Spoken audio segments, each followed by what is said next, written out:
আমি কোনটি আছি কত আমি আছি সরিষার ক্ষেত দেখতে আর তোমাদের সাথে শেয়ার করার জন্যে আমি এখন ভিডিও করিচ্ছি।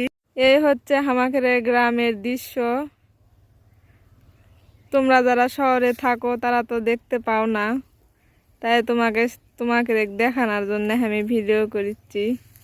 যারা গ্রামে থাকে তারা তো দেখতেই পায়, কিন্তু তোমরা যারা শহরে থাকো তারা তো দেখতে পাও না, তাই আমি তোমাকে দেখানোর জন্য আমি ভিডিওটা করিচ্ছি।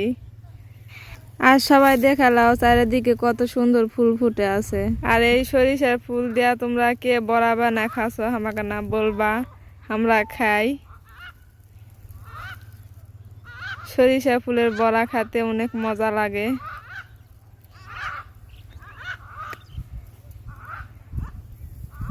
চারিদিকে শুধু সরিষার ক্ষেত আর মাঝে মাঝে আলু লাগাছে।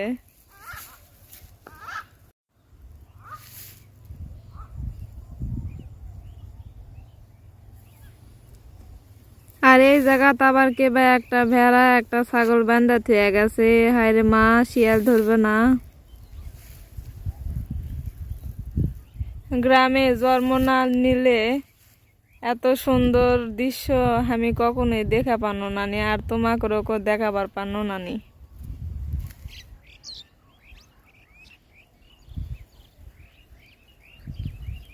তারপর আমার ভাই না কোনো আসছি যখন তখন আমার না ভিডিও করে দে, আমি না সরিষার ক্ষেতের ধারে বসে থাকি, তুই না ভিডিও করে দে। আর এইদিকে আমার ভাই ভিডিও করা শুরু করে দিছে। আমার তো দেখাই যায় না তেমন।